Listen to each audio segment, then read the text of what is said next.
வணக்கம். பரபரப்பு மீடியா செய்திகளுக்காக நான் நிரோஷன். ஏமனின் ஈரானிய ஆதரவு ஹவுதி இயக்கம் தாக்கிய சரக்கு கப்பலின் சில மாணவிகளை பணைய கைதிகளாக பிடித்துள்ளதாக ஏமனுக்கான அமெரிக்க தூதரகம் புதன்கிழமை சமூக ஊடகங்களில் தெரிவித்துள்ளது.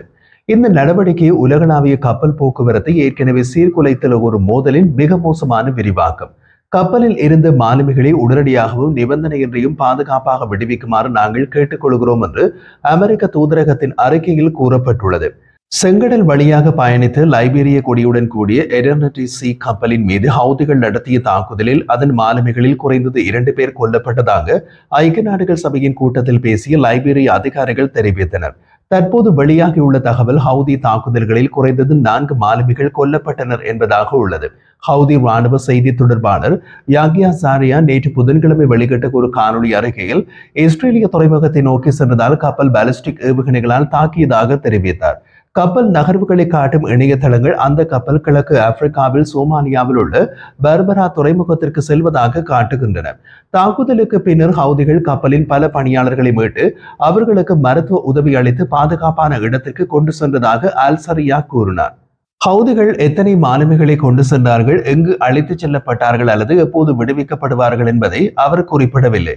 2023ஆம் ஆண்டில் ஹவுதிகள் இந்தியாவுக்கு சென்று கொண்டிருந்த கேலக்சி லீடர் கப்பலை கைப்பற்றி அதன் மாலுமிகளை ஒரு வருடத்திற்கு மேலாக பணிய கைதிகளாக வைத்திருந்தனர். ஹவுதி அறிக்கையில் கொல்லப்பட்ட மாலுமிகளை பற்றி குறிப்பிடவில்லை.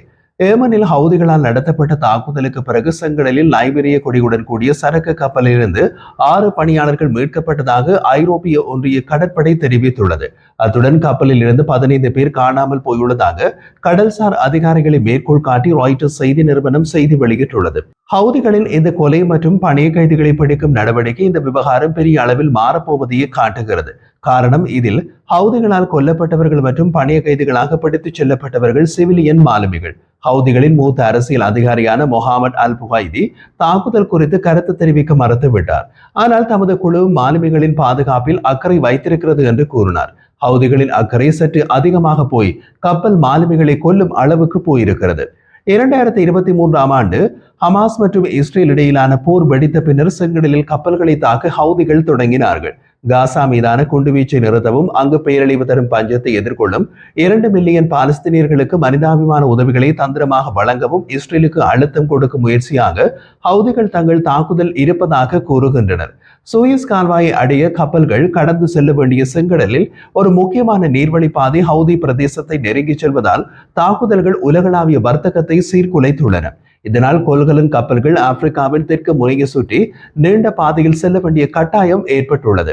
அப்படி இருந்தும் சில கப்பல்கள் தமது அதிர்ஷ்டத்தை பரிசோதித்தபடி கடல் கொலைகாரர்களான ஹவுதிகளின் தாக்குதல் வீச்சில் உள்ள கடல் பாதையில் பயணிக்கின்றன.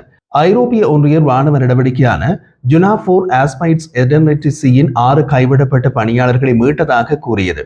கப்பல் தாக்குதலில் சிக்கிய போது அதில் எத்தனை பணியாளர்கள் இருந்தனர் என்பது தெளிவாக தெரியவில்லை. இந்த வாரம் சரக்கு கப்பலில் ஹவுதிகள் நடத்திய 2வது தாக்குதல் இது.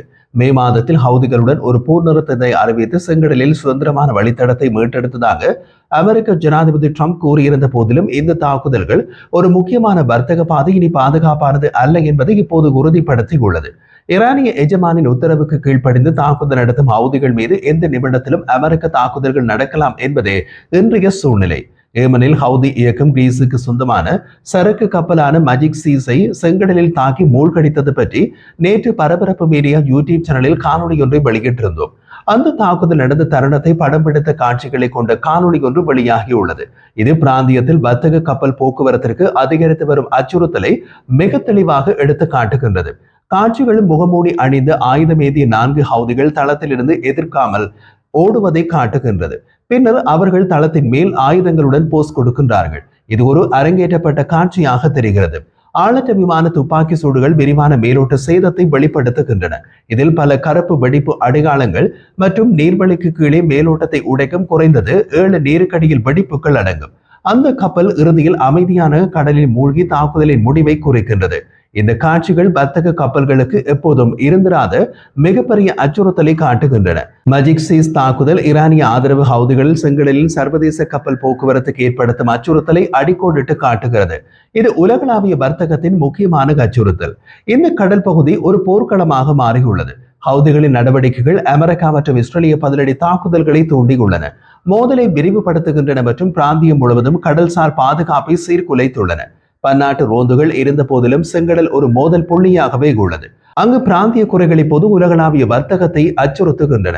அதிகரித்து வரும் பதட்டங்கள் அமெரிக்காவை ஒரு பெரிய அளவிலான மோதலுக்கு இழுக்கும் அபாயத்தில் உள்ளன. ஈரானிய ஆதரவு ஹெஸ்போல்லா இஸ்ரேலிய தாக்குதல்களின் பின் எப்படி மூலையில் முடங்கியதோ அப்படி ஒரு நிலைக்கு ஹவுதிகளும் போகலாம். இங்கிலாந்தை தளமாக கொண்ட கடல்சார் பாதுகாப்பு நிறுவனமான ஆம்ப்ரே காணொலியில் காண்பிக்கப்பட்ட தாக்குதலுக்கு அடுத்த நாள் மஜிக் சீஸ் மூழ்கியதை உறுதிப்படுத்தியது. இந்த சம்பவம் ஹவுதிகளால் கட்டுப்படுத்தப்படும் ஒரு பெரிய செங்கடல் துறைமுகமான ஹொடைடாவின் தென்மேற்கே சுமார் 51 கடல் மைல் தொலைவில் நடந்தது. தாக்குதல் எப்படி நடந்தது?